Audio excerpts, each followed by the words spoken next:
Good evening. Good evening. How are you doing? Welcome to the stream. It's a Wednesday, which means we're recording a podcast. And I just went running for 14 kilometers wearing 10 kilograms of steel plates in the sun in 28 degrees. And I'm fucked. So we gotta get this show down. Otherwise, I'm falling. Afterwards, I'm falling right asleep. So I'm trying not to fall asleep during the show. I will give my best. That was more exhausting than I thought it would be, which was mostly down to the weather. I ran the same thing like on the weekend. That was okay, but it was so hot today. I was wearing a hat, otherwise I would have died. But I went through I always have a liter of water with me. I went through that in half the run. Usually that lasts me the whole one. So I don't know. I was for a second there. I was afraid I might die, but I didn't. I'm all good. Continuing with the Sigma grind set. You know what that is. I'm trying to run a marathon at some point. I mean, the plan is this year, but I'll be away for a long time in the summer there, and if I don't get the training done before that, which I don't think I can do, I'll be doing other things where I can't do sports, so I'll probably have to start all over again. Hello, Astral, how are you doing? Hope you're having a great evening, or whatever time it is for you. Let's get this on the road before I keel over or something. I think I did a test recording, so we might as well start right away. So I'm gonna launch right into the show today. We're gonna talk about blockchain because basically people wanted me to talk about NFTs. And I feel like I can't talk about NFTs without first doing an episode about blockchain. So this one's going to be about blockchain. And then the next one's going to be about NFTs, which is probably going to be next week. I don't think I can get an extra episode in. Works busy as hell at the moment. So I'll start recording. And let's get straight into this thing. Let's see if I still know how this works.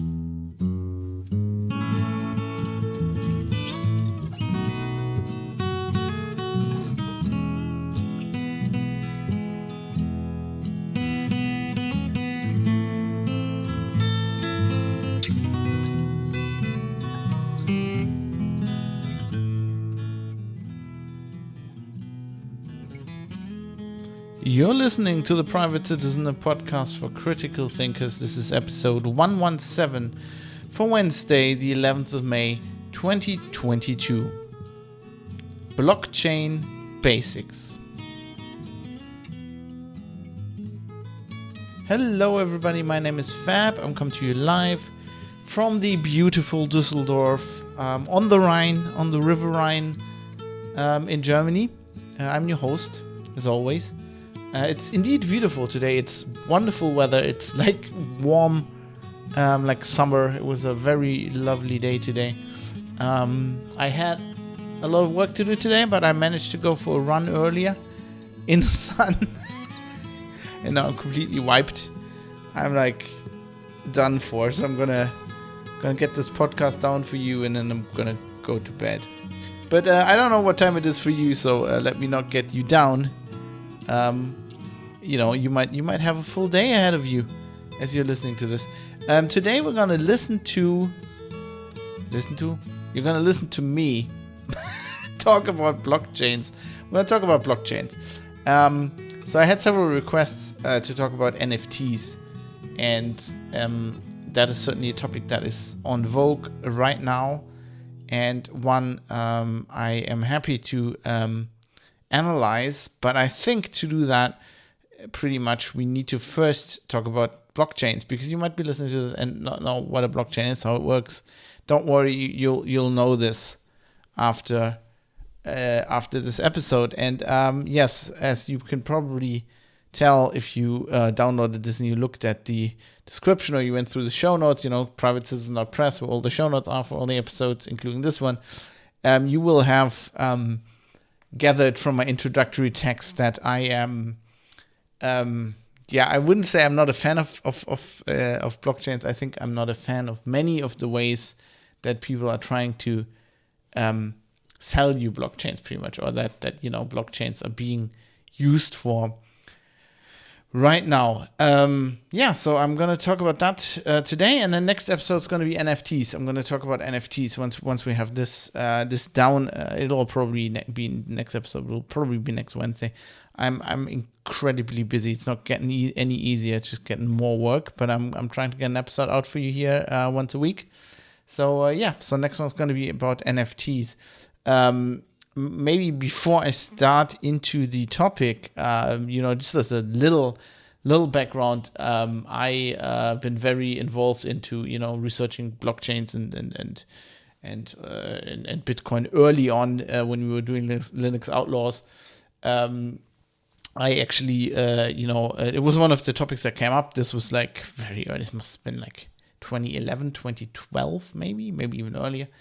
And I did an episode about blockchain, which was Bitcoin. Sorry.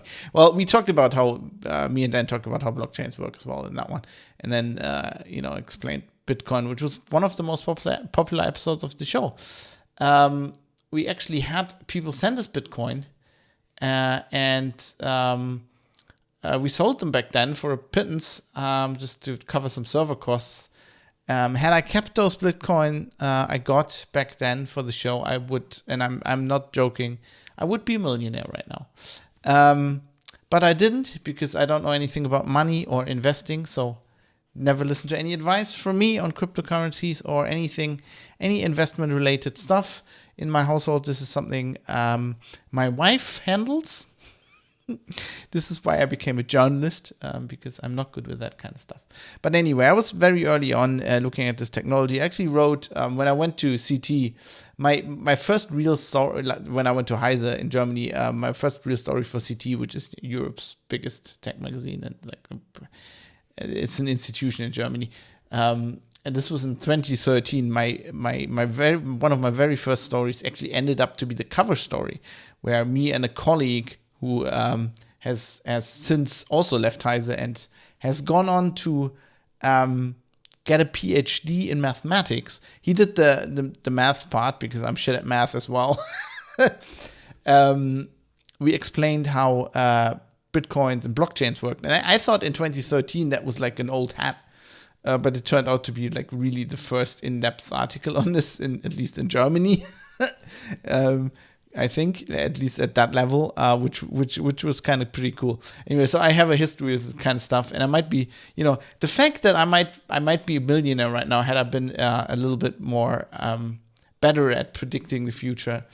You take from that what you want. I might be a little bit jaded. I mean, I'm not bitter at that at all. I'm like, I am completely aware that I'm like that, and I don't care. I'm happy, I've got a job, I've got enough money to live. I can do whatever I want. I can spend my days with my steering wheel in front of my computer playing video games, and that's all I want.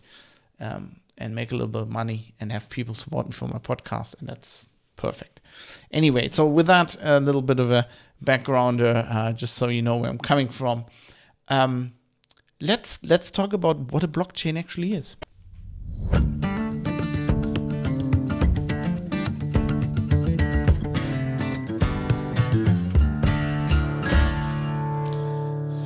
Okay, so as I said, I'm going to talk about NFTs in the next episode, which is a technology that is very much intrinsically linked with blockchain technology.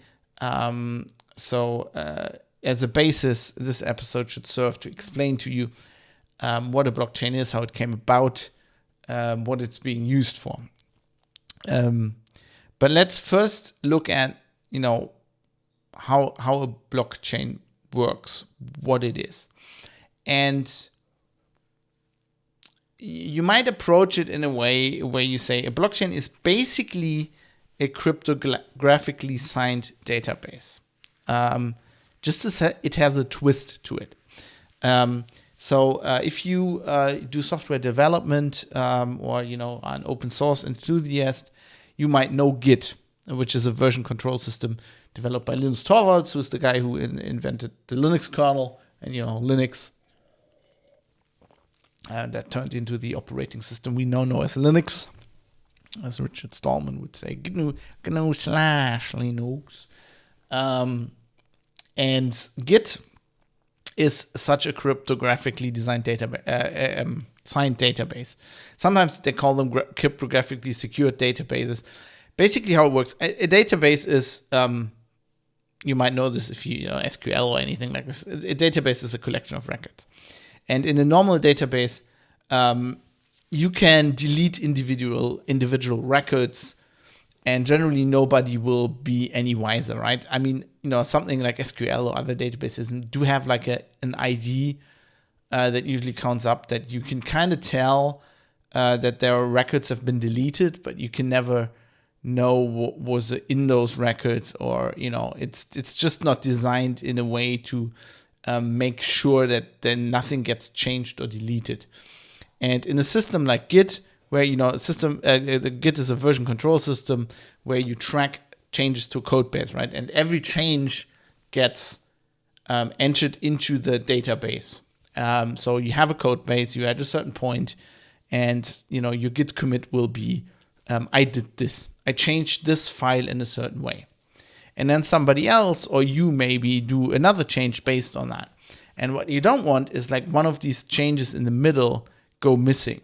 Like you want somewhat of an authenticated chain of all those commits. And if you know a little bit about cryptography, the way you do this is relatively easy. So you take a record for the database that exists, right? Let's say we're at record number 5 and we want to enter a record number 6. What we do is we take the data that represents record number 5 and we create a hash. Now, a hash is a cryptographic function. It's an algorithm that you can throw.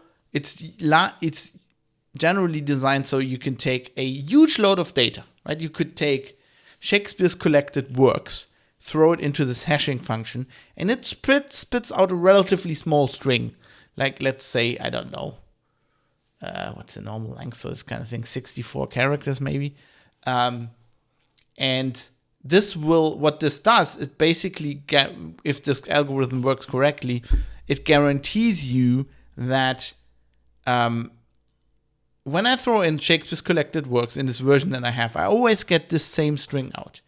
If I change even one character, like if I even change a space in this whole large text I'm putting in there, the string that comes out will be completely different. This is a one-way function, so to speak, which means if I only have that string, I can never know what was originally thrown into there, generally. Well, I think it's in all the cases because it's just too little information, right?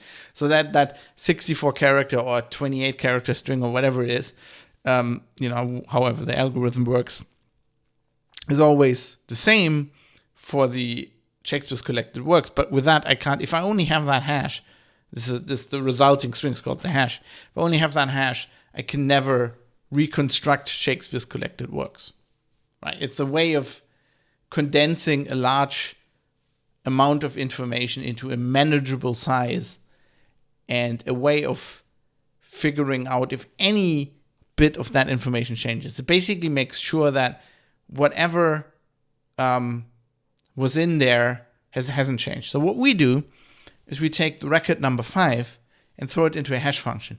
We get a hash out, like the string, and we put that in record number 6. And then we do that every time. When we put record number 7, we hash record number 6, which includes the hash for record number 5, right?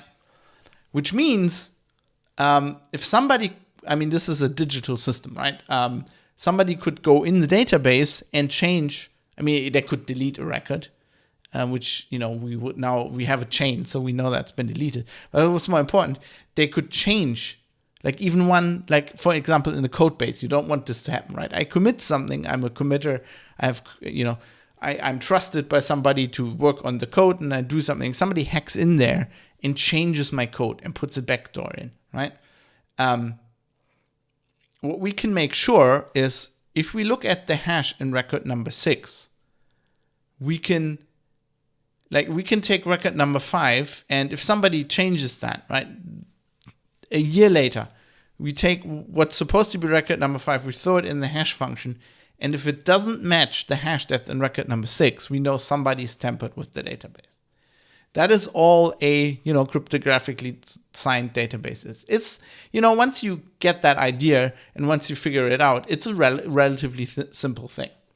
And of course, this only it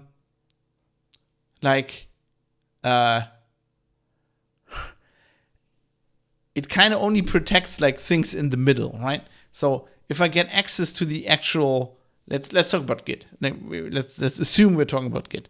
If I get access to the actual complete Git database, of course I could if I want to change record number 6, right?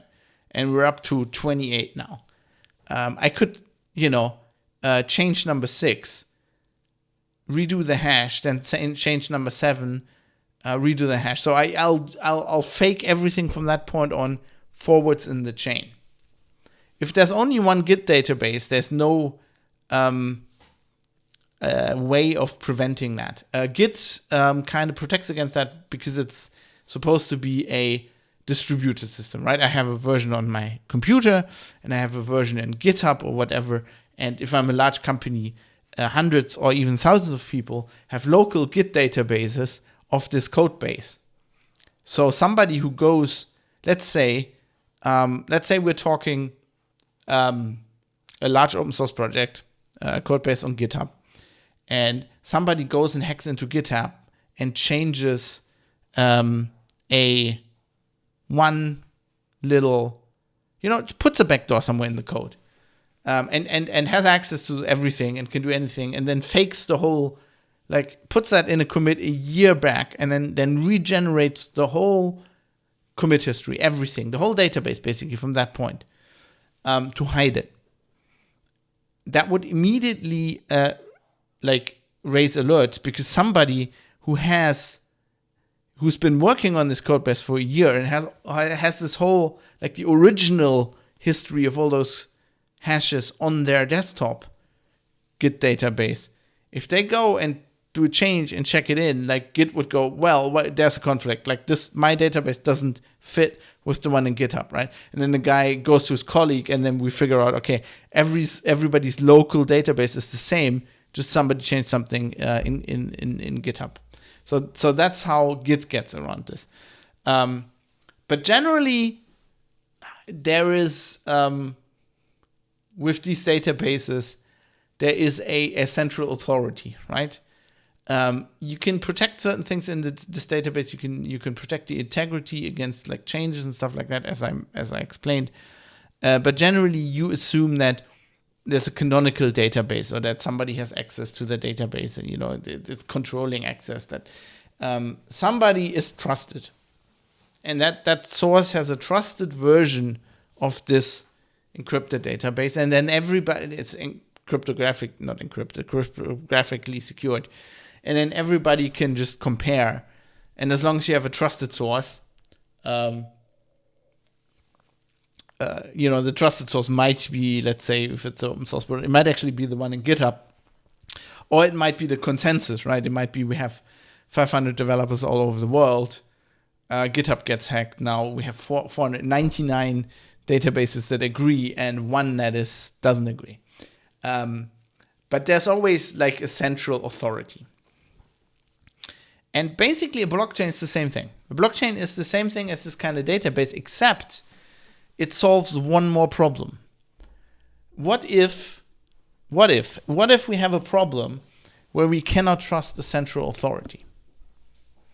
How do we solve this? How do we have a cryptographically secured database?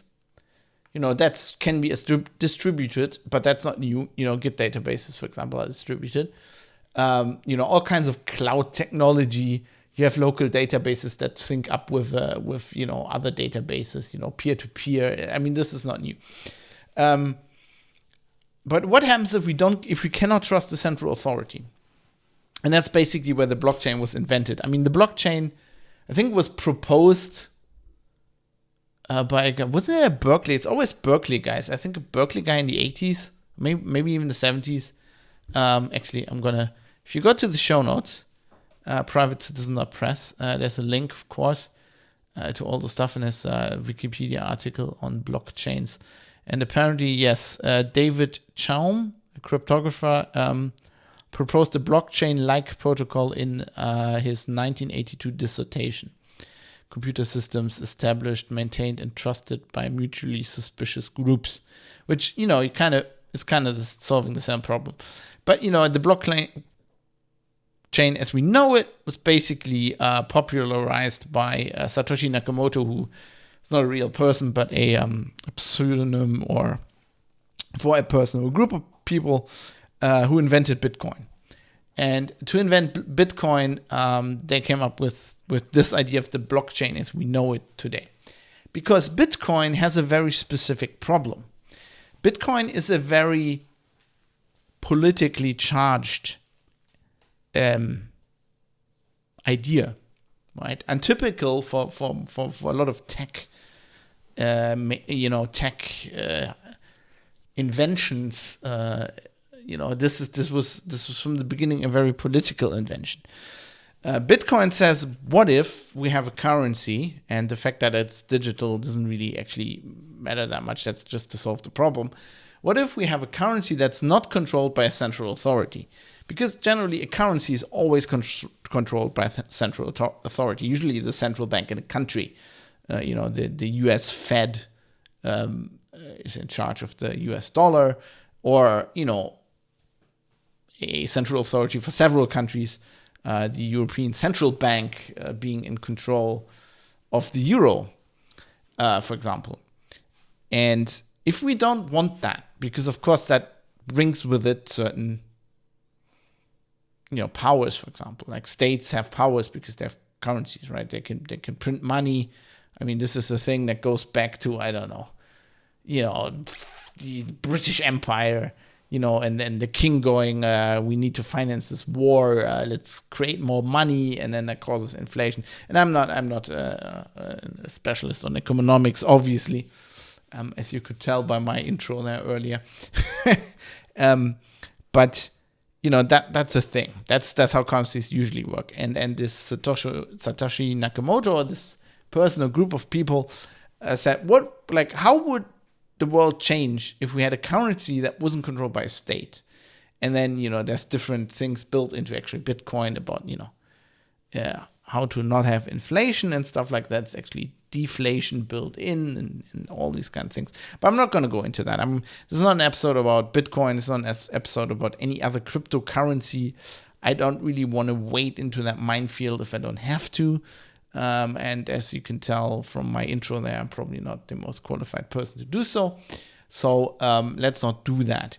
But it's important to understand that Bitcoin was a very political thing. So the idea was kind of like almost Marxist-Leninist, maybe a little bit. Let's have a currency that's controlled by nobody, right? Maybe even anarchist, or controlled by the people. In general, it's more by the people, right? This currency is controlled by everybody who owns it. How do we do that, right? And the idea is, yes, we could. So Bitcoin is not really a currency. It's always called a currency, but it's like generally it's an accounting system.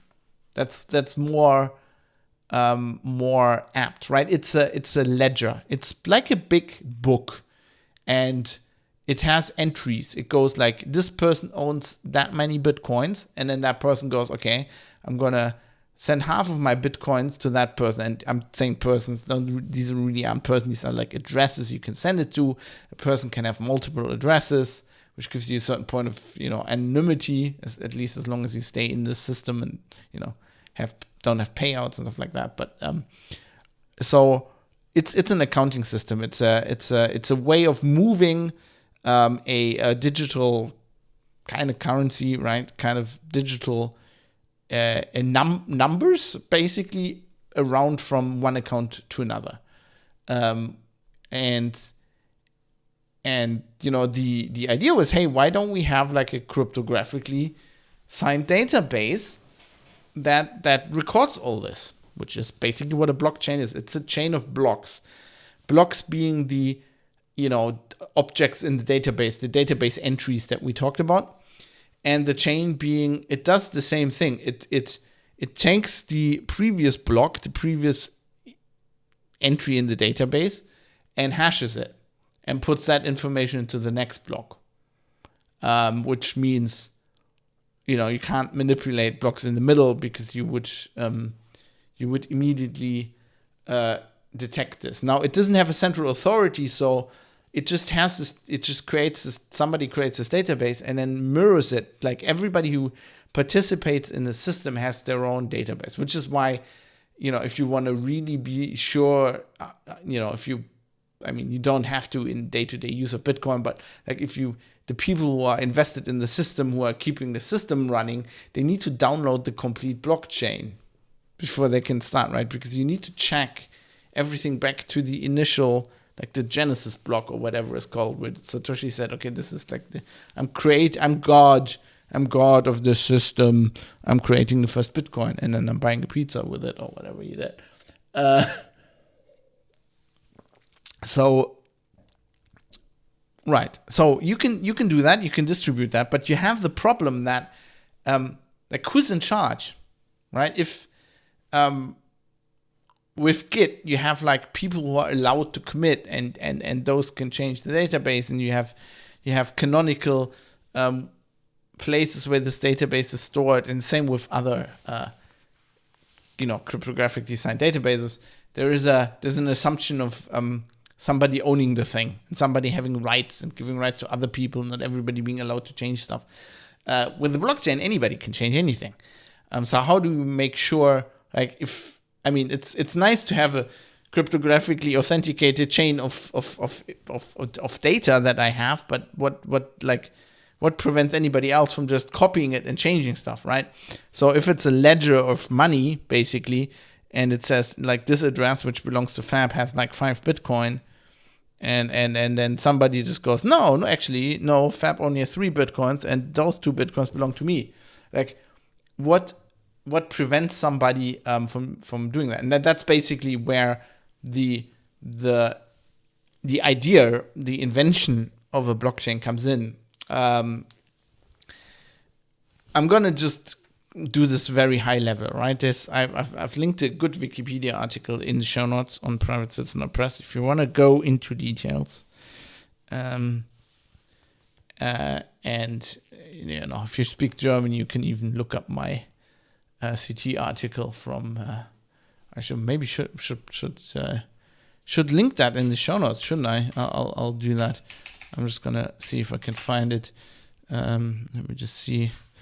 CT, I think this was 2013 Bitcoin.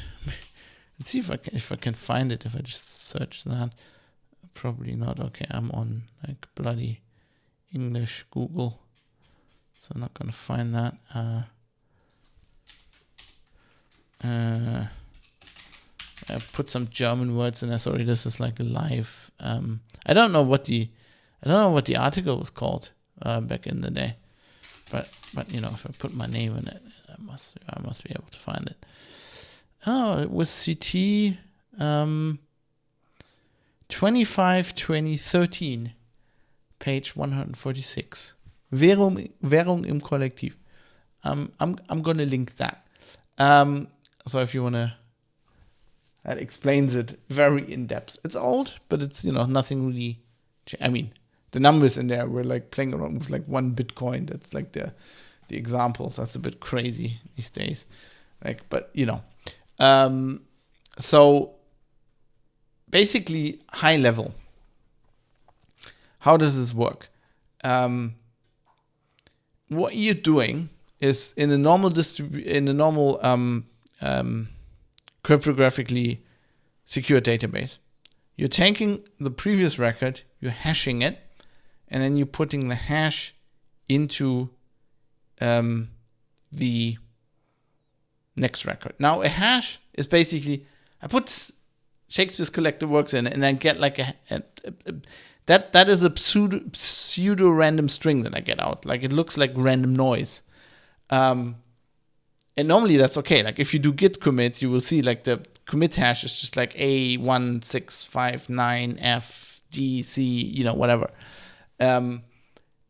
It's like basically a random string. That's how, hashing algorithms have to work to be secure. If you could guess what comes out based on what you put in, you could break that algorithm, right? You could do shenanigans. You could mess around with it. And Bitcoin works in a way where basically to create the next block, you need a hash of the previous block, but that hash has to have certain criteria, right? It has to have certain, like I think it's zeros at the end, and the harder you want this exercise to be, the more zeros you put in. So basically, you say to be a valid hash for this kind of database, this needs to fulfill a certain requirement. Let's say like 5 zeros at the end. Now, because you can't predict the outcome of the hashing algorithm, right? You put the actual raw data of the block in, right? And then a hash comes out, and you're like, okay, that has no zeros at the end. How do I change that? You can put random data in. It's called padding, right? You usually do that when you hash things. You always pad to a certain length. So you change like 1 bit in this data that you're putting in, and you get a completely different hash, right? Now you have to do this because you can't predict what the hash is going to look like. You have to do this again and again and again and again until you get a hash that fulfills that requirement to have certain zeros at the end, right? And that's called a proof of work, because you with a computer, you have to do a lot of work, and that's what's called Bitcoin mining. It's basically running these hashes, right? Which is why first you do that on CPU, then people did it on GPUs, then people did it on like ASICs or whatever, on basically on custom chips to do this kind of thing. That is mining, right? Creating these blocks. So basically, if I do a Bitcoin transaction, I download the entire database, look at the latest block, the latest record in this database, and go, okay, now I'm going to introduce a new record that says, okay, this Bitcoin address sends money to this address, for example, which would be a transaction. And right, I'm going to append that as the next block. And then I have to do the work in hashing, right? And the first person who basically gets a hash that has like whatever the criteria is, kind of wins and says, okay, this is now the new blockchain. This is the canonical blockchain. And that's the miner, the person who manages to do that, to put in that new block. And basically what you do in practice, you collate different transactions from people, put them in a block, and then do the mining work, get the right hash for this thing, and bammy whammy, this is the new blockchain, and you get money, you get a reward, either transaction fees or like a mining prize fee, basically, for having created this block. This is how you generate bitcoins. This how you get rich. And then there's pool mining. Let's not get into that. So this is because you have to do a lot of work to generate this block. It's assumed that there's only one person who manages this around the world at the same time, and then this peer-to-peer network redistributes this database, and then so the longest database is always the canonical one, right? So two people could actually at the same time come up with a valid block, and then then you have like a split record, right? You have two parallel universes, two blockchains that could actually be the canonical blockchain. But then the next guy who mines picks one of those and attaches the next block, and And one of those chains is going to be longer than the other one. And the longer one, I mean, these get all distributed to the network, and the longer one's always the canonical one. So every system, once it gets, like every system that downloads the blockchain to do mining or to do transaction or whatever, once it gets presented with two possible blockchains and one is longer, it always takes that one and discards the other one. So in the end, you always have one canonical blockchain.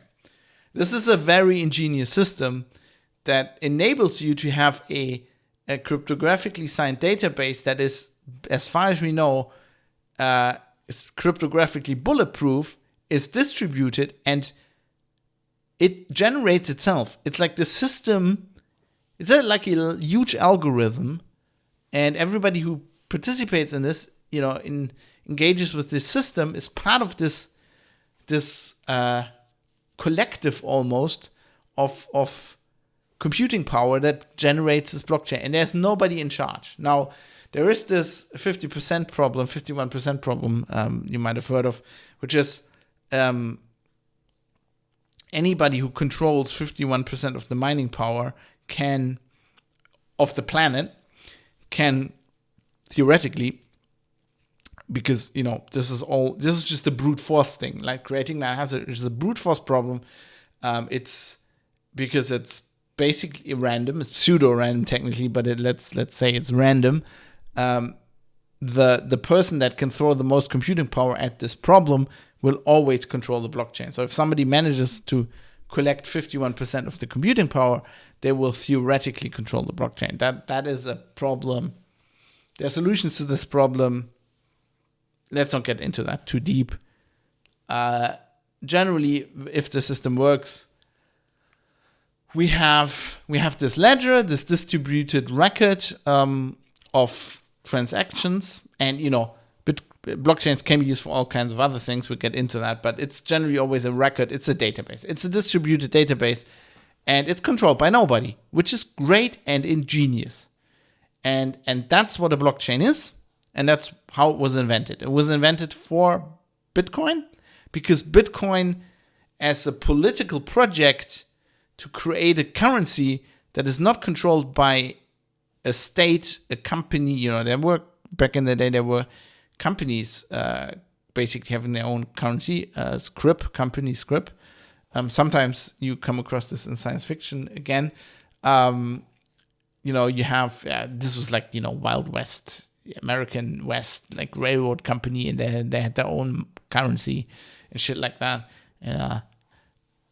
The company store and all this kind of stuff. But you have this political project to create a currency that works like this, and you have this ingenious system which solves this problem, right?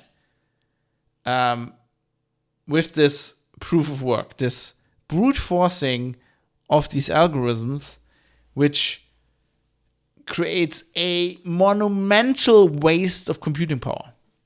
Because you have like literally server farms in China that do nothing else than try to brute force this hashing algorithm, which, you get bitcoins for it, but it's just a waste of computing power. A colossal waste. It's a waste of energy. It's like, I don't know where we're at yet, but like it's pretty much accepted that the Bitcoin blockchain uses as much power as like a small country. And by small country, we're talking like Romania, maybe we're up to Poland by now. Like this kind of energy is being expended in doing this, which is something you can say. We want to ban this, which is of course bullshit, because it's a thing that it's a distributed system. Nobody has control over it.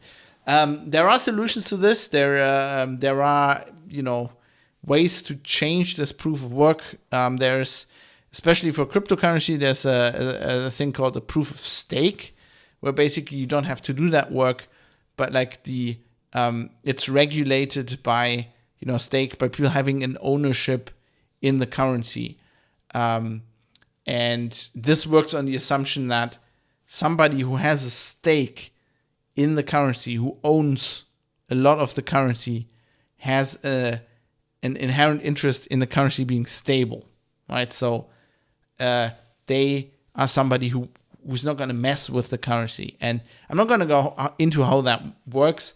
suffice it to say, there are several other solutions to this where we don't have that huge waste of energy. But the original idea was this proof of work, that Satoshi Nakamoto, whoever that is, came up with. And that's quite ingenious. Okay, then let's move on from here and let's talk about what blockchains are being used for.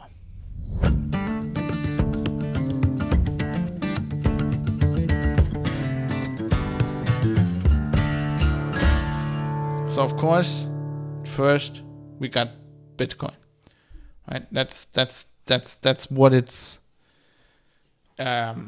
What like if you read Satoshi Nakamoto's paper, it doesn't say, "Hey, blockchain is a great idea. We should use this in all kind of startup systems. We should have social networks based on this. Banks should use this. Countries should." It doesn't say any of that. It says we want a currency that's not controlled by any one state or large actor, and that's a way to do it. Hey, let's do that. But since then, we have had a lot of ideas of people who said, well, we can use this technology for other things. And I personally,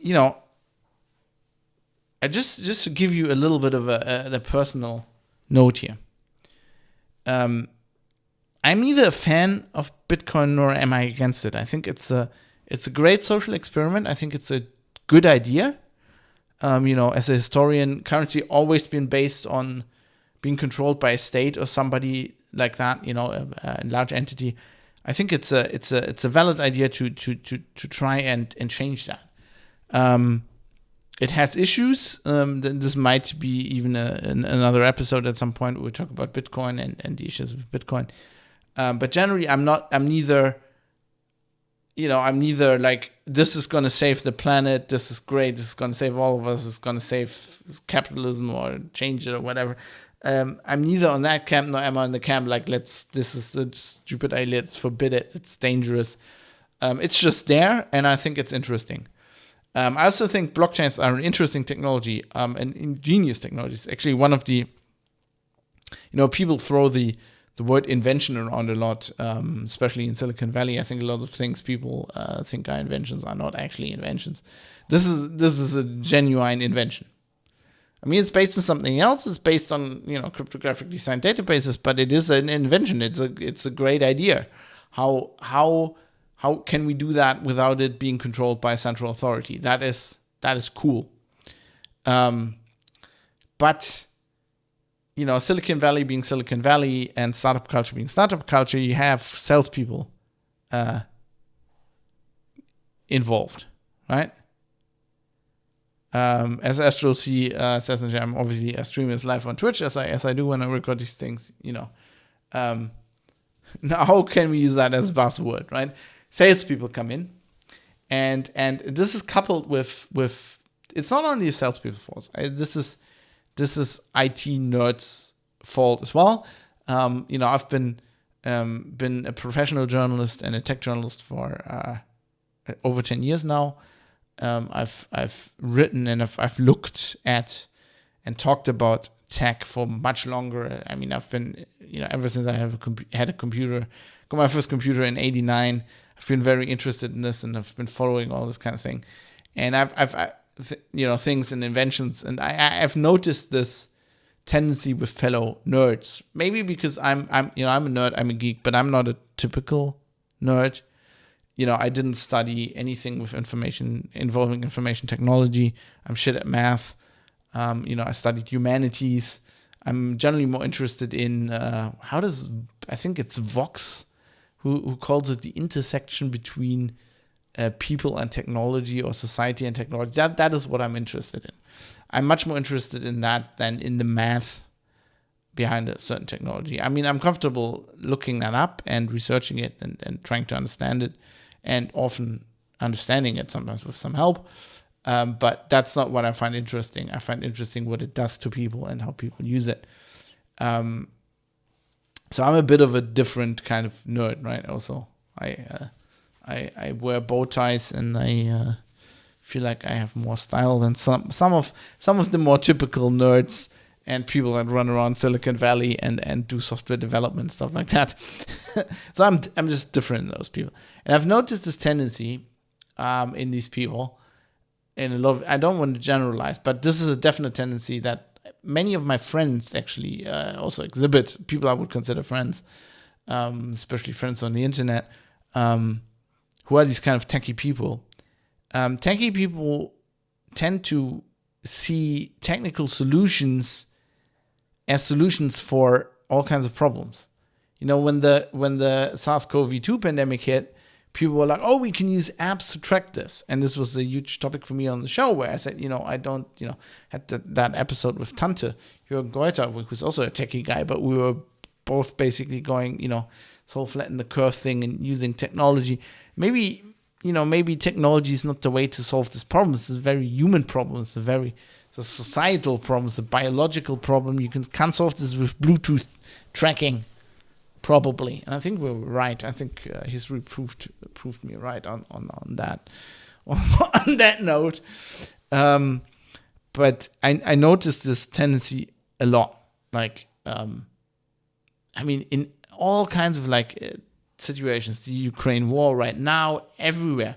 Techie people, they see a problem in society and they're like, we can solve this with software and algorithm and blockchain. Like these days, it's often blockchain that gets thrown around. And it's like, I'm not even sure the problem you're trying to solve is solvable by technology. Sometimes, especially like societal problems are often not solvable by technology. And there's often this idea in Silicon Valley, and especially Silicon Valley press, who's all gung-ho for this kind of thing. Yeah, we can change the world with this kind of thing. And it turns out, like, often you can't change the world like that. You change the world by changing people, right? You can't go... electric cars are another example. Here's a technology that's going to save the planet. No, it's not.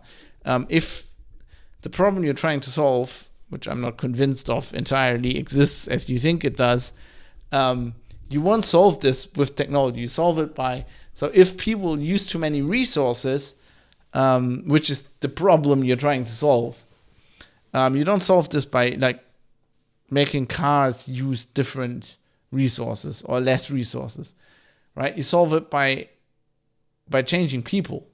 The people that use too many resources are the problem. If the electric car you're building to save CO2 or whatever, is assembled by shipping materials around the whole planet, expending CO2, then, maybe in a net calculation, you're not even, but we're getting too deep into the actual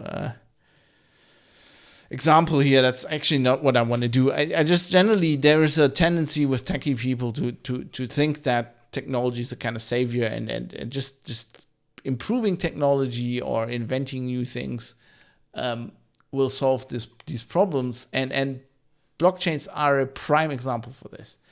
Blockchains are being used for all kinds of things where techie people went, we can improve the world by using a blockchain here. Where basically you don't need a blockchain there, is one point. And also it doesn't help because you're trying to do something that actually you could do better by just, changing society or changing people. I had one of a watershed moment. I had this way before, but a very good thing that I always talk about, like a good example of this, is something that happened to me. I think this was in 2019. I was in Prague, covering an AI conference, and they were also. That was a blockchain conference. I think it was specifically a blockchain. Oh no, this wasn't in Prague. In Prague, I think this was earlier than 2019. Prague was the AI conference. No, I was actually, right, this was in Hamburg. I was at a blockchain conference. I think I was actually hosting a stage there. But anyway, I had some time off from what I was doing, and I listened to one of the keynotes of the conference, which was the CTO of Estonia, I think, which is, still something. It's weird that countries have CTOs, but, right? The guy in charge for technology for Estonia, which is one of the Baltic states, very small country, but very digitally ahead of other countries, right? And he was going on, well, his blockchain, his keynote at this blockchain conference was, we solved tax evasion and tax crime with the blockchain. And it turns out what Estonia did, at least according to him, I don't know how well that actually worked. I didn't actually research that because, I mean, I was just sitting there shaking my head throughout this whole talk. But he was basically, what they did is they made a blockchain that any company that does a financial transaction, I think it was over 1,000 euros, basically puts that into a blockchain, right? This immediately struck me as a misuse of the blockchain technology, A, and B, very dumb and not scalable. Let's start with B. Estonia is a very small country. He was like, because at the end of his keynote, he was like, so Germany should do this, right? And then I think while I was sitting there, while he was still talking, I looked up quickly what the GDP of Estonia was, and it turned out it's smaller than the GDP of we were in Hamburg at the time, of Hamburg Harbor, which is a huge harbor, which imports a lot of shit when you're in Europe.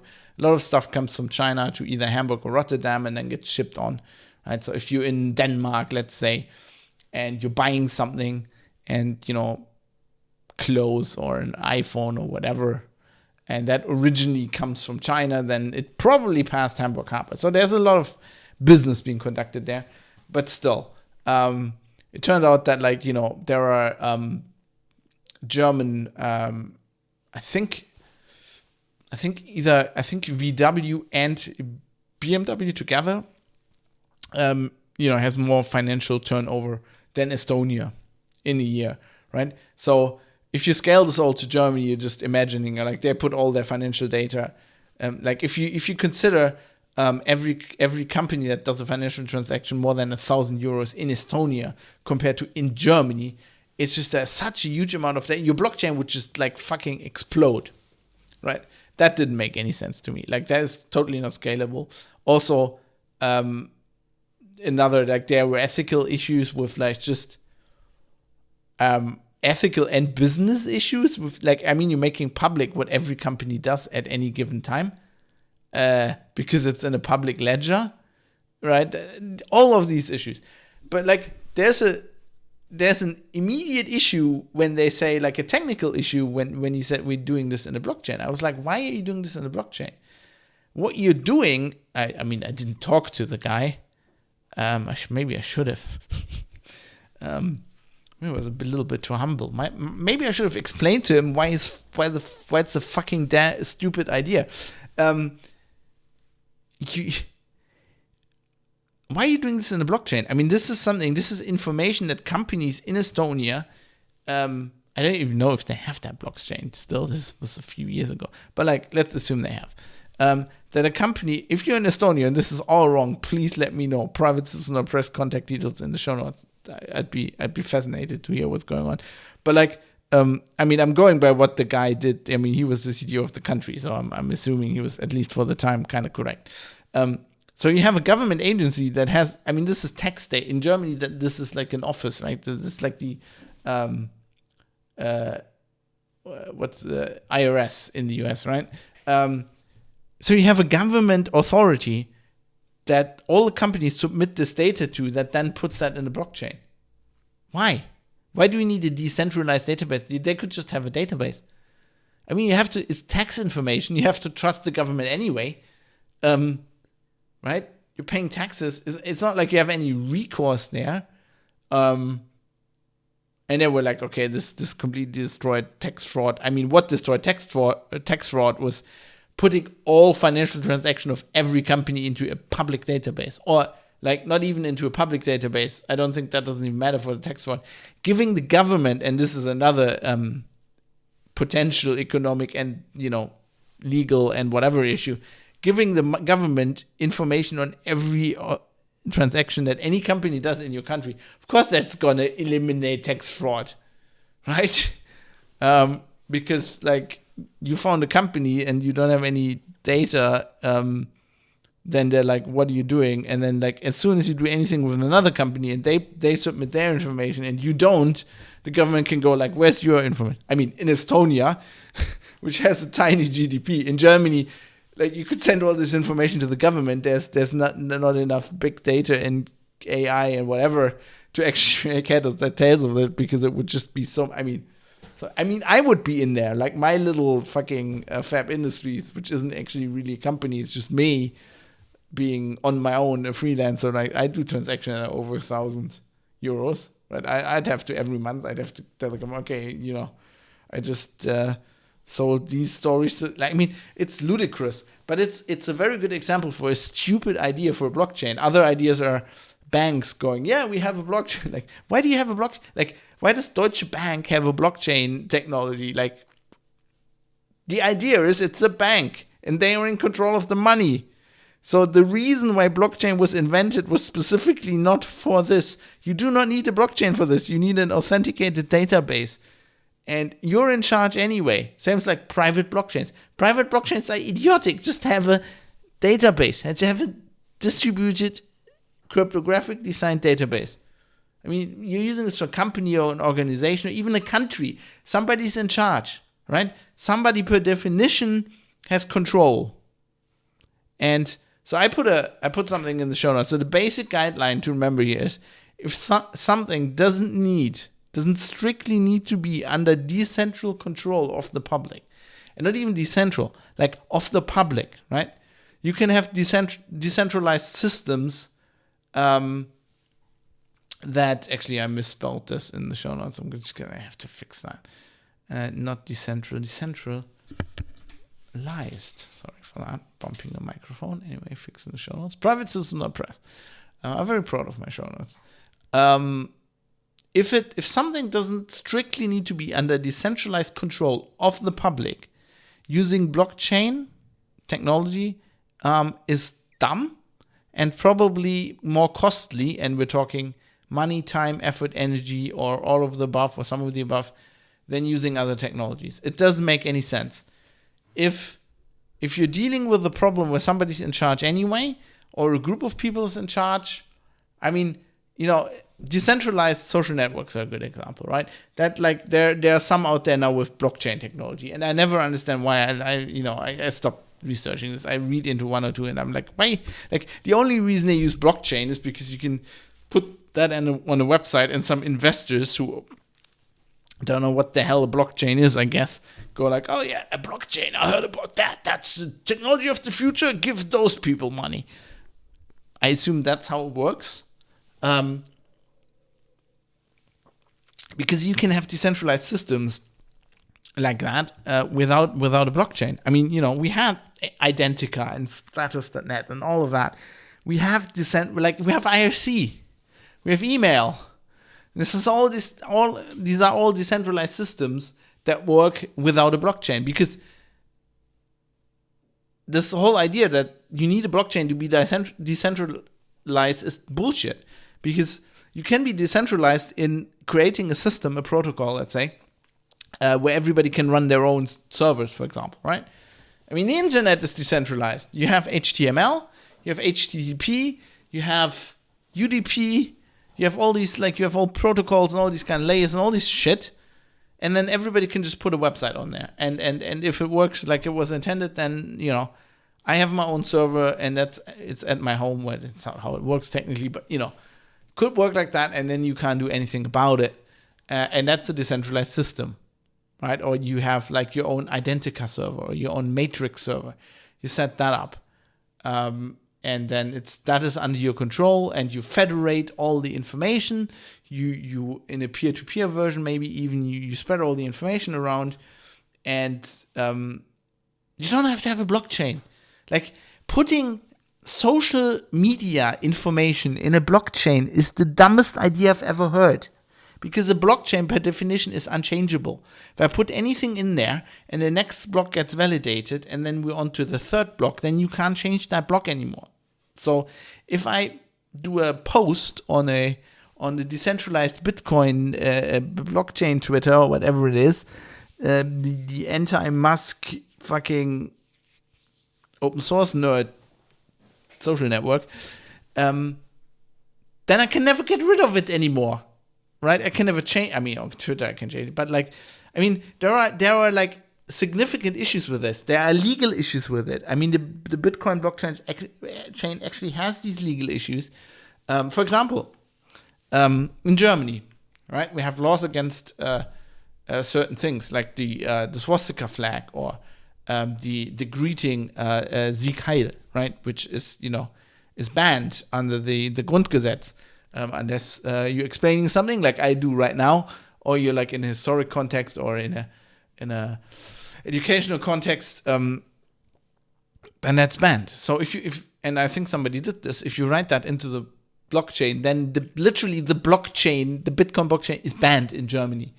The only reason why that isn't the case is that it's new technology and nobody fucking cares or knows how to work with it. And IndieGameX in Twitch chat saying, this is my favorite episode so far. Wow, that is high praise. Thank you. Okay, 117 episodes. I mean, everybody thought like the Bitcoin episode was their favorite Linux Outlaws episode. Maybe I should have done this way earlier. Let's what you think about NFTs in the next one. Let's put a blockchain in a blockchain to make sure the blockchain is safe. Yeah, exactly. I mean, I've literally had PR companies sending me pitches like that. You're joking. This exists. And, sometimes I'm in a mood where I write back to people like this and I go like, sorry, you don't seem to realize, like, I don't think you know what you're saying because it's nonsense. They're like, no, this makes total sense. I'm like, okay, explain it to me then. And then they just have some boilerplate. I'm like, oh, for fuck's sake. This makes no sense. It's just technobabble. It's technobabble for salespeople. It's ridiculous. But anyway, you can have legal issues like that, right? You can have your fucking blockchain banned because somebody put something in there that you can't delete anymore because that's how the system works. I mean, somebody put, they had to actually whitelist.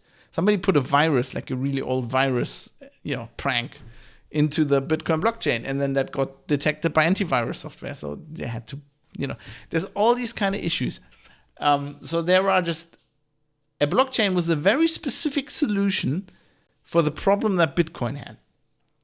That's not to say that it's not good technology and that it could be used for other things, but its use case is pretty limited, right? It's not good for banks doing anything, for countries doing anything, for companies doing things, having a database. It's not good for like having a social network, and it's not good for NFTs. But NFT is a completely different topic. We're going to do that next episode, and I'm going to need a little bit more red wine. Today we're drinking a lovely Spätburgunder from 2018 from the Pfalz, the Palatinate in Germany, Weingut Hof. Grüße gehen raus, as we say in Germany. Greetings. They're not sponsoring the show, by the way. My family's been buying their wine for ages. So this is one of my pet peeves because it drives me up the wall. I mean, every week I get like a press release of somebody, let's use the blockchain for this. This is not a good use for the blockchain. I don't think you know what the blockchain actually does. Like, these days, I'm probably not exaggerating when somebody says, let's use the blockchain for this, or we're using the blockchain for this, in 99% of cases, you could just use a database. Right? Have a cryptographically signed distributed database. But, you could just use a database. You don't need a blockchain. I mean, there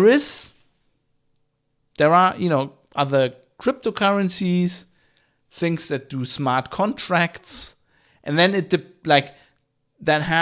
you really want to do that, kind of like Bitcoin in a decentralized way, where no state has control over it, and that's actually one argument for the way NFTs work that I'm going to get into next week. That makes sense, but that's it, basically, right? And then all of those, almost all of those use cases have the same problem that Bitcoin has. Like Bitcoin was the idea of Bitcoin is extremely disruptive. It's a very anarchic thing. It's like, let's take this thing that states have had for literally millennia. That's like one of the main pillars of how a state holds on to power, right? I mean, starting with it was a bit different in classical times, but like, starting with the Middle Ages, like a king in a country had control and power because they controlled the mint and they could make money, and they had the army. Like, and the mint was more important because until Napoleon, you didn't even have standing armies. Right? You had to raise your levies and stuff. If you play Crusader Kings, you know what's going on. But right, it's literally one of the pillars of power of a state, and that's a very disruptive idea to do that. And it has the problem that this whole let's let the society as a whole control this thing is like a fucking Marxist-Leninist idea. It's kind of like, let's take the things with which the powerful people control all of us away from them. I did a socialism episode. Oh God, which episode? Now I have to tell you which episode that was. Why do I keep doing this? And I'm not prepared. I do this every time. Well, you can go to Private Citizen Press, scroll all the way down, go to more episodes. You get all the episodes. Socialism Primer, episode 34. Check that out.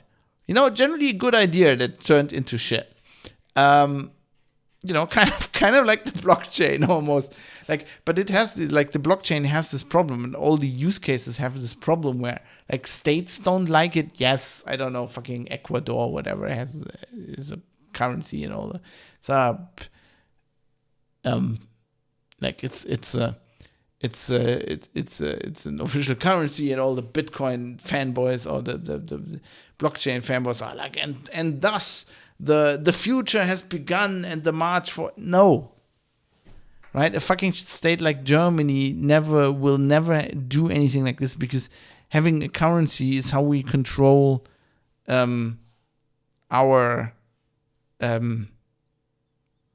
how a state exercises power and how a state defines itself.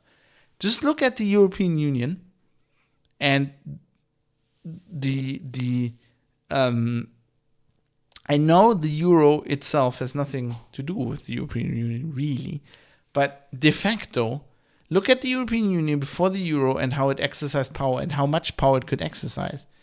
And look at when Germany mainly went, and we want to make Europe a thing that exists, that actually has political power, that has real, also geopolitical power, and created the euro, right?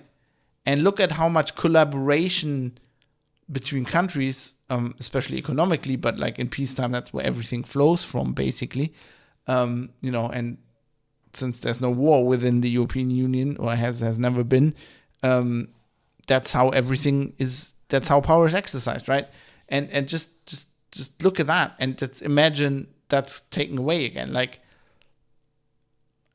Creating the euro and getting rid of all these individual currencies was a huge shift of power within the European Union. Just imagine the United States not having a federal currency, right? Just imagine California and Texas having different currencies if you're in the US, or Wales in England. How much less power in the US, the federal government, in the UK, the crown had if they didn't have their own currency. This is something that's usually not discussed and that normal people don't think about, but people on the street. But it's a huge point. And so every application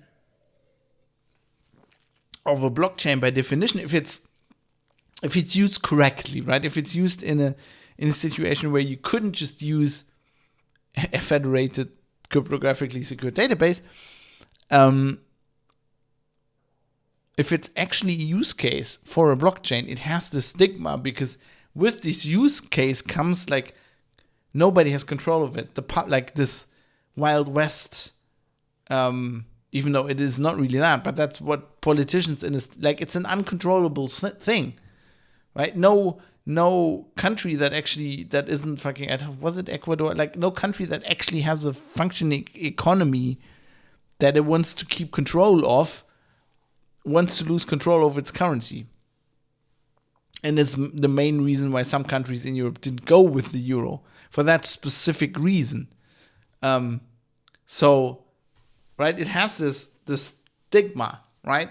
And there's like a huge application for another application other than Bitcoin for blockchains in the financial sector, which is like smart contracts and banking independent of banks, right? Which is another thing. This is something that the banks will not have happen, right?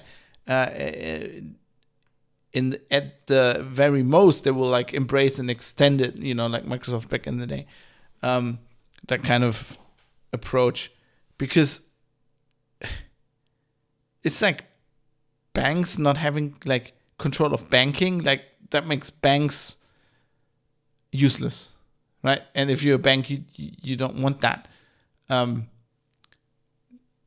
That's like if anybody could build their own car, right? If it was that easy, and if you could just go to the hardware store and pick up parts and build your car, it makes car manufacturers obsolete, right? This is why the PC is such a singular technology, because anybody can build their PC, and this is why building PCs has never been a really lucrative business. I mean, okay, there is Dell and Lenovo and stuff like that, but like compared to Apple, who went, we're gonna have our own system where we're in control, look how much more money they are making.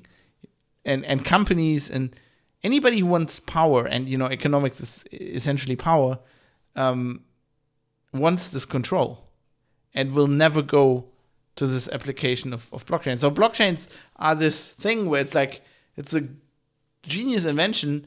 It works what it was supposed to do, but it has this problem that it's been used in a huge variety of applications for something where it really shouldn't be used, and it's just complete nonsense that it's used there.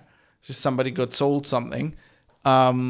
Or it's being used in an application where it, like Bitcoin. Like Bitcoin has Bitcoin is not revolutionizing the world, because every country that has control of a currency doesn't want you to use Bitcoin, because they don't want to use that control, and they will fight tooth and nail forever to hold onto that control. And the only reason why Bitcoin survives and the blockchain survives, which is a testament to this idea by Satoshi, whoever that is, is that it actually works, right? That you can't control it, you can't take it over. That makes it a fact, and that makes it so interesting. It's a fact, it exists, can't be changed. But that doesn't change the fact that this technology, blockchain, has this huge image problem when it comes to people that are in power, that would like to keep their power. And since those are the people that are deciding everything on the planet, it's not like it's going to be adopted anytime soon. Yeah. So that's my take on blockchains, and why they're often used in situations where they shouldn't be used. And if somebody comes to you and says, students in a blockchain, I have a sit back, have a thought, and think a little bit about databases, and maybe you could just avoid that whole blockchain thing. Because chances are you don't need to do it in a blockchain, and it's going to give you a headache of some kind. Energy use, just making it way more complicated than it has to be. Right. That's it. That's it for this topic. I hope you liked this explanation as much as Indie Gaming X. And who has a awesome Twitch channel, by the way. Check out Indie Gaming X. And has been a supporter of the show and a producer for a long time. And next time, probably next week, probably next Wednesday, we're going to talk about NFTs. And that's going to even get more ranty. Because there we have just to have a little bit of a teaser, there we have a point and a case where actually, I think generally the use of the blockchain technology is actually valid in that case, but the whole the premise is wrong, and that has nothing to do with blockchain. I just did this blockchain episode first so you understand what a blockchain is, because I think you need to do that, because at the beginning I'm going to explain what NFTs are, and I don't think you can understand that if you don't know what a blockchain is. But then we're going to get into a more philosophical debate on why I think I would even almost it's I don't know, abomination is probably the wrong word. It's like you're trying to do something. It's like a Herculean. It's not like a Herculean task, like a Sisyphus kind of task where you're trying to roll that thing uphill. Right? You're trying to do something that is against all the forces of nature, and that is probably going to fail or be doomed to ignominy, if that's how you pronounce that word correctly. Now that I say that, I'm not 100% sure. But anyway, we're going to talk about that next time, NFTs. Now we're going to talk about a little bit of feedback, because I got some feedback, and feedback to the show is important to me. So go to Private Citizen Press and give me some feedback.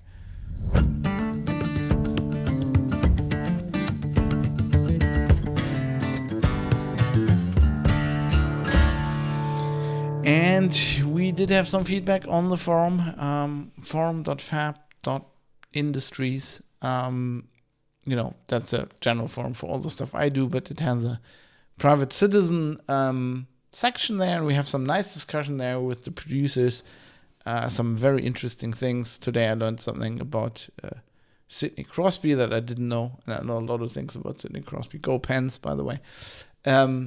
But we had Petit Michel writing in response to episode 115, which was about the war in Ukraine, and it's maybe some of the similarities to the Winter War in Finland in World War II. And Petit Michel says, I read a little bit into the Wikipedia article on the Winter War. It's all horrifying. All war is. Amen to that. But something about this line I found especially alarming for some reason. Quote, most Soviet soldiers had proper winter clothes, but this was not the case with every unit. In the Battle of... it's Finnish. Suomussalmi? Perkele. Satani. Perkele. Wir suchen eine Skihopser mit Namen Abbe Nikola. Anybody who knows the Kühe. The one or two listeners who will get this, will get a kick out of this. Anyway, in the Battle of Suomussalmi, thousands of Soviet soldiers died of frostbite.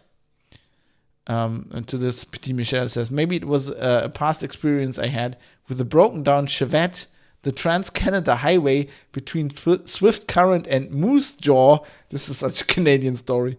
And a minus 45-degree cold snap, or as likely Game of Thrones, non-serious and sheltered person that I am.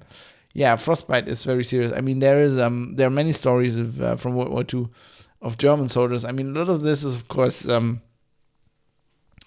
there's no sympathy with these soldiers because, of course, they were Nazis and they were on the wrong side of the war and whatever. But if you talk to veterans back in the day, or like Germans who were on the Eastern Front, and they didn't have proper winter clothes. I mean, that was one of the reasons Hitler's ill-fated attempt, Operation Barbarossa. Oh no, Operation Barbarossa was the year after. But like Hitler's idea to just march to Moscow and take it, and expecting there to be supply lines by the time the winter came, and then they're stuck there and they didn't even have winter clothes. I mean, there's some really horrible stories. There's also there's a German movie called Stalingrad, which, I mean, there's several movies called Stalingrad, but there's a very good one I think I mentioned this on the show before. Wait, let me see which movie that was. I think it's from 1993. I think that's the one. Yeah, from 1993, starring Dominik Horwitz, Thomas Kretschmann, and Jochen Nickel. This is a very good movie that also deals with some of these issues. But anyway, yes, that's a horrible part of war. Whereas the Finns are made out of sterner stuff. Famous Finnish sniper, the White Death. God, I'm just googling stuff now. Can't spell either. It's not gonna help. Sabaton has an amazing song about Simo Heya. Simo Heya. Sabaton has a song about him, like small guy, would lie in the snow for hours with his rifle that was as tall as him almost, and to wait for some Soviet soldiers to shoot. And he was shot through the jaw and survived. I mean, he was 96. He died in 2002. But like, he was famous for just lying in the snow for hours and then actually putting snow in his mouth so that he wouldn't breathe out, like that you wouldn't see the condensation from his mouth. I mean, those guys. I'm gonna if everything goes according to plan, I'm gonna visit Finland for the first time this year. Although in the summer, I'm kind of afraid to go there in the winter. I'm somebody who doesn't really like the cold. But that's going to be interesting. Anyway, Petit Michel continues. I've been trying to find recent press coverage of any remaining peace process for Ukraine, other than news which is of entirely unknown significance to me that the Security Council has agreed to endorse the Secretary General's peace efforts. I'm finding nothing. Yeah, I think that's of entirely no significance to anybody.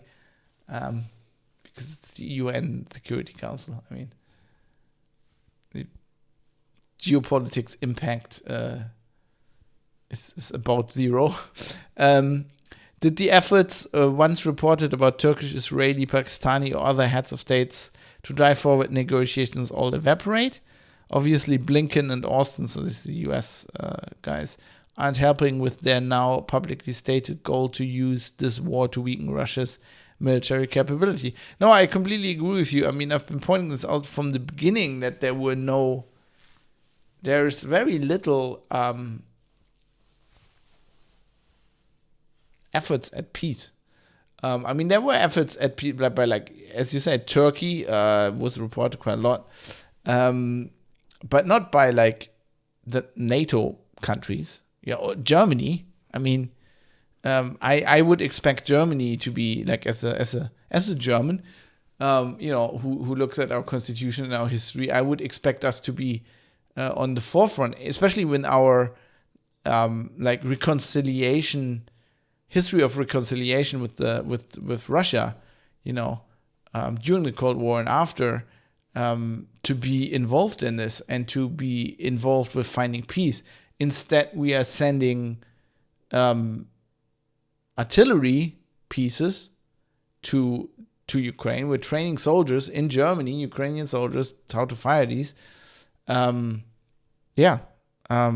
coming from a foreign minister who is from the Green Party, who, I can't impress, if you haven't lived in Germany in the 80s and early 90s, my parents used to be Labour Party, and they was relatively close with the Green Party, and, they had a government which I really liked under Schröder at the end of the 90s.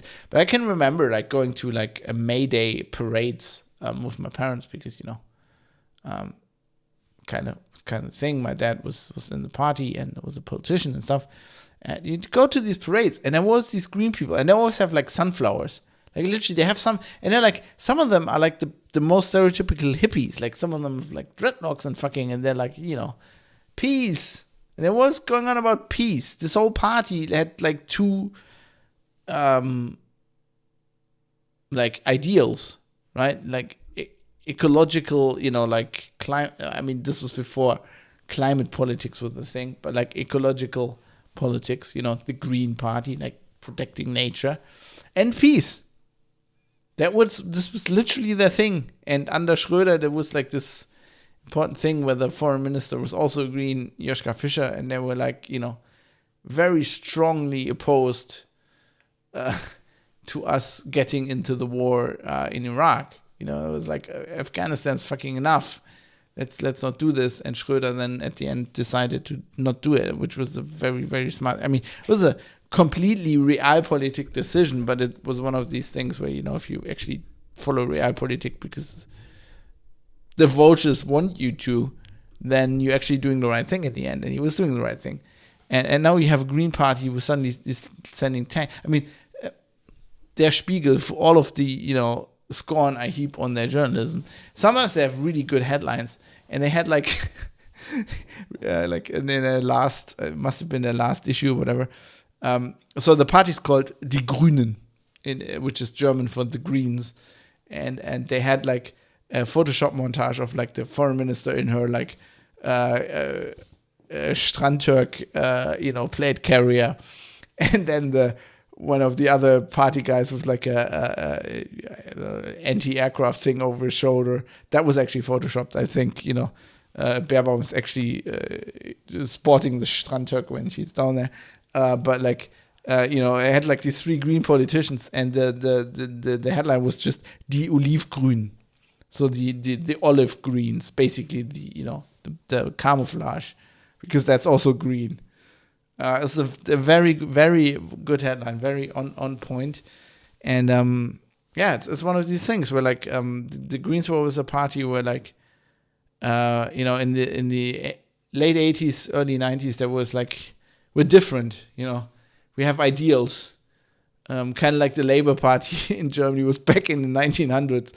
But all parties mature and they throw their ideals overboard. You could see every, the Pirate Party was the point for me, where I actually did believe in their ideals at first, which I was young and naive. I don't do that anymore. I don't believe politicians when they say they have ideals. But yeah, it's not a US thing. It's Germany's the same thing. It's all propaganda. It's all pro-war propaganda, which is under the guise of like the Ukrainians fighting the good fight, which, might be true, but it's still pro-war, right? And I'm somebody, I wouldn't say I'm a pacifist. I'm certainly not anymore, but I'm against war generally. I think sometimes, war can be justified, as in like World War II to some extent. But generally, I would like to have less war. And what everybody seems to be working at right now is more war. Especially those people who claim to be, until the 24th of February, 2022, very loudly claim to be pacifist. Like, it's not only politicians. I mean, I have friends, just people I know, people I follow on Twitter, who, like, when I was in a shooting club and I was posting pictures of me shooting things, and they were like, "Oh, why are you pro-gun? With guns are evil. I'm a pacifist." I'm like, being a pacifist has nothing to do with owning gun. Like, pacifist is about being against war. Me having a gun has nothing to do with war. But okay, you could be against guns, I guess. But like, those are the same people who are literally applauding us sending fucking artillery pieces to Ukraine. And they're like, that's not enough, we need to send them tanks as well. Like, you can't make that shit up. Anyway, let's finish up this feedback segment. Petit Michel also commented.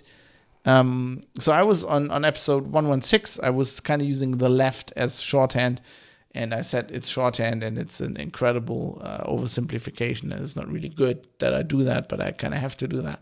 And he commented on that.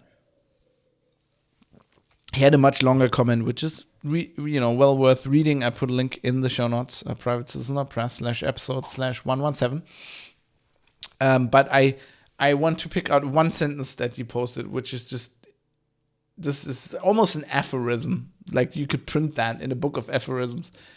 Tim Michel says, however, the great thing about the left is they can never fucking agree on anything. Which is so true. And it goes through like, the like moderate left that I would say like, my parents were when I was like a kid and stuff like that, Labour Party in Germany, Social Democrats, stuff like that.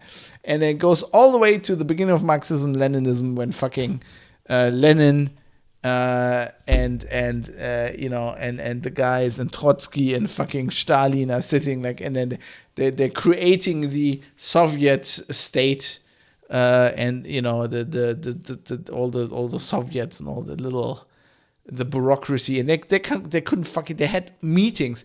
This, like, I read a Stalin biography a while ago, and like the first issue, which is about like, the second part of the first issue, which deals with like when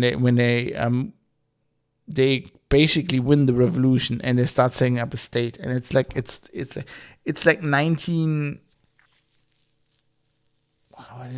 17, 18, and it's fucking meeting hell. They just have meetings, and have meetings and they have these pictures with all of them, and they have all these books and all these records, and nobody knows what they're doing. Like, they're literally, we're like a republic of workers. Nobody on the fucking council has ever been in a factory. They like had one guy who was ever like in the higher echelons of the party. Actually used to be a factory worker once. Stalin was in a monastery. Lenin was a journalist. Trotsky was a journalist. All of them like fucking failed journalists. The worst people. Never trust journalists to run a state. Say that as a journalist. Never. Don't get that idea. Anybody who is a journalist who then gets the idea to become a politician, not a good thing. Anyway, they could never fucking agree on anything. So true. It's so true about the left. Whereas, the right is always military, and it's a stereotype as well, but it's somewhat true, right? Which is why the left was more intellectual, and they discuss things. And them it might kill, socialism might have killed millions of people, but at least they were like having ethical discussions while they were doing it, whereas the Nazis and the right, the fascists, are always like, just follow, everybody march, let's fucking, if you don't shut up, you get shot. In the end, it's kind of the same result, but it's I just found this, you can print that in a book. The great thing about the left is they can never fucking agree on anything. It's probably the most concise and spot on political feedback I ever had on the show. I really like that. So thank you, Petit Michel. If you also have some feedback on this episode, you liked it, you didn't like it, any topics you want me to cover, anything you wanna say yourself, whatever, privatecitizen.press, go to the show notes. There are many ways in there to contact me under producer feedback at the bottom there. There are links and everything. There's a link in the top. If you, I might almost say if you can't find the way to contact me, I probably don't want to hear from you. So but anybody who listens to the show and can stand me rambling on about blockchain for an hour and a half is either intelligent enough to do that or determined enough. I don't know. Either way, you'll be able to send me feedback, I think. So let's talk quickly about how this show is kept on the air.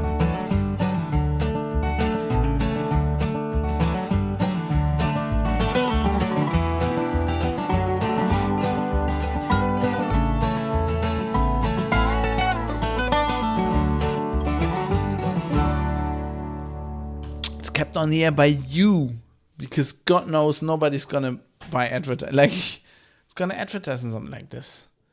You get advertising if you go, yeah, blockchains are the greatest, invest in this cryptocurrency, use this VPN now, they use blockchain technology. Yeah, but something like this, nobody's gonna put ads on here, which is kind of good. Let's be happy about that. But on the flip side, basically the show only happens if people who listen to it like it enough to step up and contribute, with feedback, with ideas, and also monetarily. That's the value for value model. That's also explained in the show notes. You can join my Patreon, become a patron, link in the show notes, or you can use PayPal, producers at fab.industries, because I like Elon Musk so much, as we recently learned. And that's about it. I'm not going to go into that. I talk about this every episode. But I would like to thank everybody who supported this very episode that you're listening to, which some people already said they liked.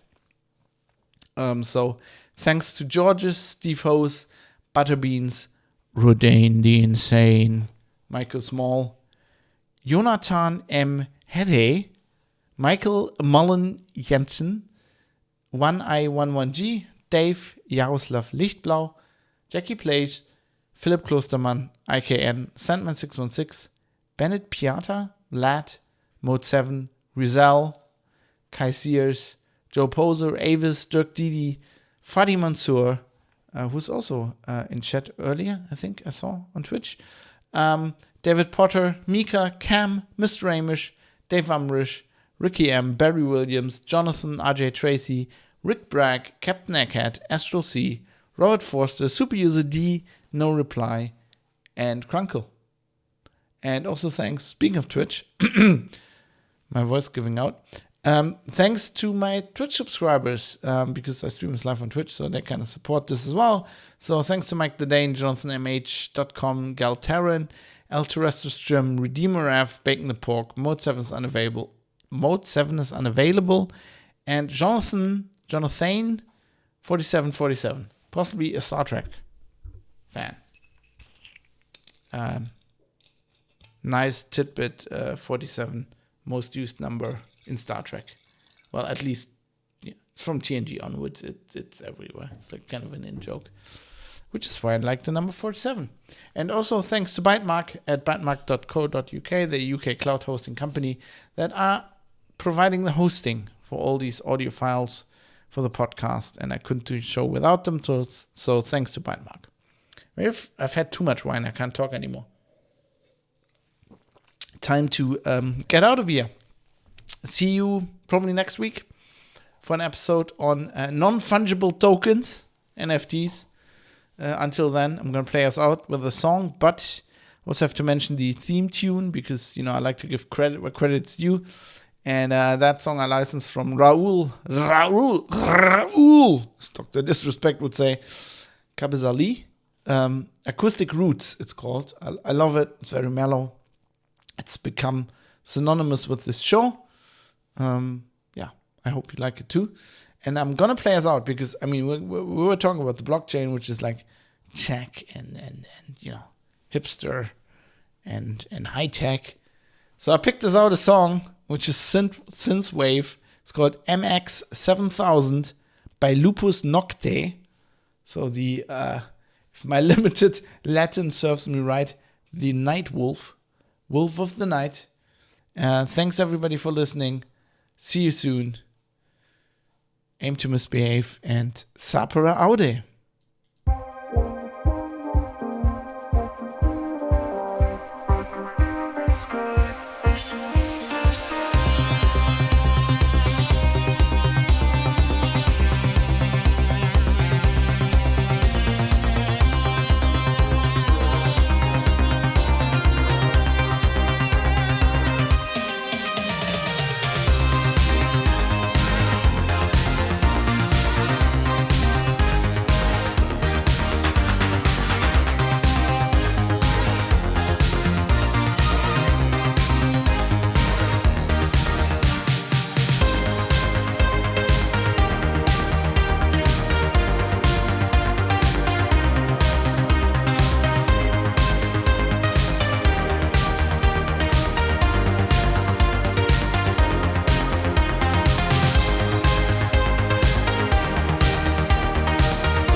Ублюдок, мать твою! А ну иди сюда, говно собачье! Решил ко мне лезть? Ты засранец вонючий, мать твою, а? Ну иди сюда, попробуй меня трахнуть, я тебя сам трахну! Ублюдок, анонист чертов! Будь ты проклят! Иди, идиот, трахать тебя и всю семью! Говно собачье, жлоб вонючий! Дерьмо, сука, падла, иди сюда, мерзавец! Негодяй, гад, иди сюда, ты говно! Жопа!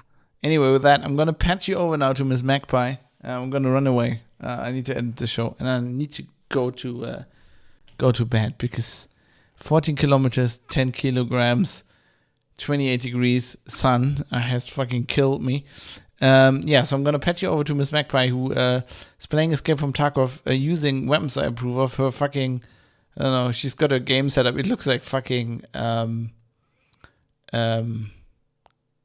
Crisis or like Far Cry or whatever. It's like way too colorful, but you know, different strokes for different folks. She's a cool Tarkov streamer. I really like her. Jonathan turned me onto her. So let's patch you over to her, and I don't know. I'm gonna try to stream a little bit tomorrow with my racing wheel during the day. But I've got a lot of shit to do. I've got like chores. I've got to do stuff for the wife. I've got to do work. Fucking work. Who does work? But I'll try to get some streaming in if I can. Otherwise, I don't know. I'll see you soon. Probably on the weekend. The in-laws are over. And you know, it's just one thing on top of the other. That room is so creepy. That's like the creepiest room in Tarkov. Anyway, yeah, have fun with Miss Magpie, and oh god, I should probably figure out how I can set up this raid, shouldn't I? Oh god, I always have problems. I need to set up like some kind of professional way to do this. Miss Magpie. Anyway, thanks for watching. I appreciate it a lot. I appreciate you being there. And have a nice evening. And maybe hang out with Miss Magpie a little bit if you want to see somebody who can actually play Escape from Tarkov, unlike me. Otherwise, if you like how I play Tarkov, which is shitty, check out scenictarkov.com. See you soon, everybody. Goodbye.